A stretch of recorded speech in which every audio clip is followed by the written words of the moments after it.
Steve's birthday on Monday. Like, most people would want to celebrate, make a big deal. But he doesn't tell people when his birthday's coming up. Wanted to go see a band tonight. The Pigeon Detectives, in town. General response I got was, they're for queers. Why? Because they want to go to the plaza. It's stupid. He thinks it's really, I don't know, like selfish or something, asking people to come out with you and give you things. I'd be like, oh, you shouldn't have. But you did, so give me that bleeding bottle of Izzy Miyake. Don't get me wrong. I've gone to the plaza many a time and had the crack. But I just want something different. So we, as in his man, me, are having a surprise birthday party for him in his gaff this Friday. That's for his birthday, that's on Monday. So now I have to keep him away from his gaff, but at the same time keep him in Tallaght or around about the way so that he doesn't cop on, like. I better put some lip gloss on. Then they're all like, oh, maybe we'll go to level 4. You never know. Being all cagey and cryptic and the like. Well, fuck off to level 4, so. Grab some scaldy and catch yourself some class as sexy as is. I told him I didn't want to go into town. I felt like an L telling a child that I couldn't go to Disneyland. No, like, we'll go another night. His ma said to take him to Kelly's because it's near, like. Kelly, she said. You what? New boozer just opened on the doorstep. Rough. Morgan calls it the Flying Still. Everyone who's barred from every other boozer in Tallaght drinks there. Points and ballots buzz, pub games and shit. You can play Brucey's bonus and all, like, you know, with the cards, like, higher, lower. You know, you could win a foot spa.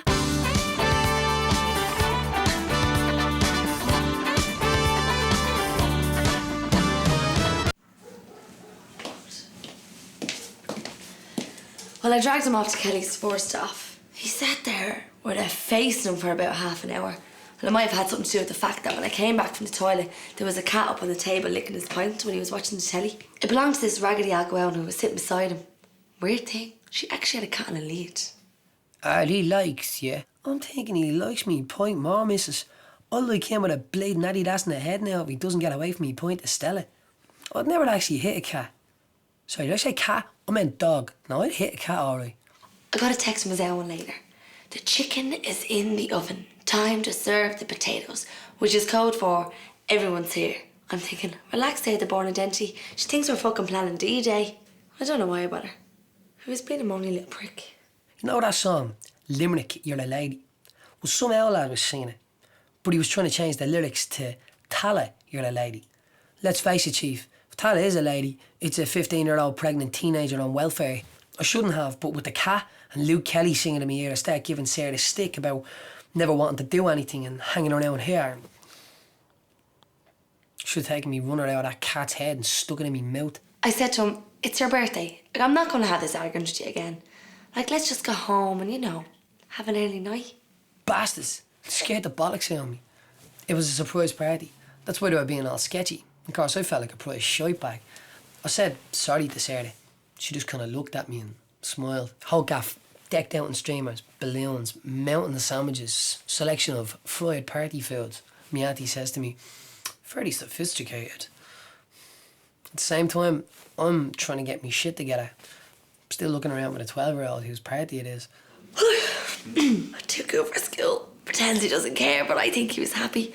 Most of his friends are there, and some of my friends and his aunties. His ma's 5 sisters.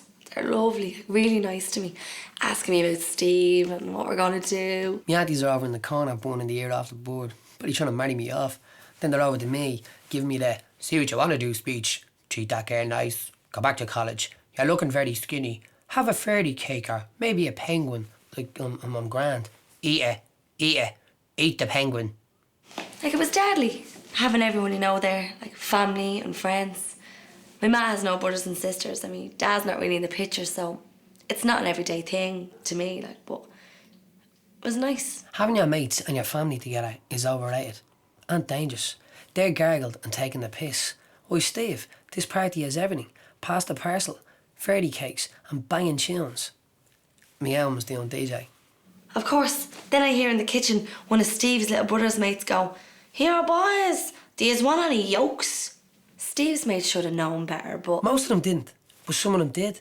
And as for me little brother hair oil and the rest of the mullets, one of them turns around to me and he's like, "Do you want a yolk, man?" I'm like, "Yeah, kid, I'd look sweet doing pills in front of me album. Do you want a slice of cake, son? You're all right, man. I've just been busy eating the jar out myself. Half an hour later, they were all doing the produce step to Emmet. Steve out mad when he seen his little brother and bits. I mean, I don't mind my mates doing them. We can keep it together without licking the wallpaper. Although I did look over in the corner and see me mate Tomo burning the ear off me Auntie Joan.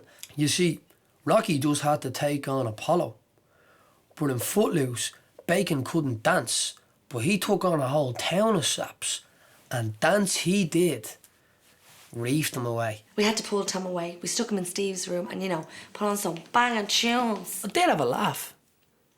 Don't appreciate it enough, but my friends are good people. Some people say that who you are isn't dictated by choice, but it's family. Like the friends you choose, where you're from. And if you don't like those things, then in a way you don't like yourself. Anyway, I decided to stop being a moany prick and have the absolute large crack. Then they brought out the cake. It was one of those spaceship things, from Star Wars. Oh, do you forget he's a closet geek? Oh yeah, and I play a Curly K. My ma gets me a chocolate X-Wing cake. Sound. But before I can eat the thing, she places a big bad boy steaming plate of Curly K in front of me, meowing and all my aunties towering over me waiting for me to eat it. I thought it was cute she had his present hid in the Curly K. Crunch. Next of all, I'm chewing down on this big bastard in key. I nearly swallowed the fucker, but I didn't lose the plot because, I'm thinking a car maybe.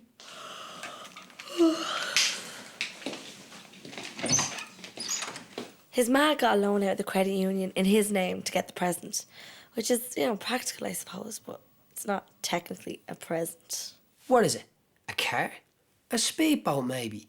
No, a moped. And to boot from what Sarah tells me, one I'm going to have to pay for myself. I just smiled and was like, nice one, I appreciate it, which I do. But, inside I'm thinking, the only people around here who drive those things are drug mules and 16-year-olds who tear around the estate with their mullets flowing in the wind. When she told him what it was, I gave him a look as if to say, just smile and say thanks. Which in fairness to him he did. I think the Almond's worried about me or something. She has this thinking, this idea that I'll get a job further afield than here if I have something to get there with. For all our, this is your home, this place. I don't think she has it in a plan for me to stay here forever. She's not stupid, my ma, I think when you raise 3 men, you don't always want, I suppose, 3 versions of your husband. Steve has this uncle, Gay Tony. They call him Gay Tony because, he's gay. I seen Tomo all loved up and pills in the corner talking to him. You know what, me and you, we have a connection, It's like cosmic or something. Love you. I fucking love you. Time to grab Tomo and the rest of the crew and 86 the party before things get fucking turbo messy. The plaza, says Sean. I couldn't fault his logic. It's familiar and we know it. And just because something's familiar doesn't necessarily mean it's bad. So we bounced. And we danced most of the night. After the club we were still wired, so we got a shed load of cans and we hit the field where we used to drink when we were younger. And for one day, the rain had held off and it was lovely, boiling hot. And because we were the way we were, Majalva. we all just sat there together and just watched the sun come up, just being young, like having a laugh. I know things change, but I'd hope they'd stay like that, even for a little while. She does all these things for me, and, I don't thank her enough. And then he said, I fucking love you. The fucking bits, chumfla.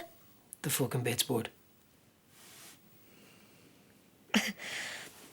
I read the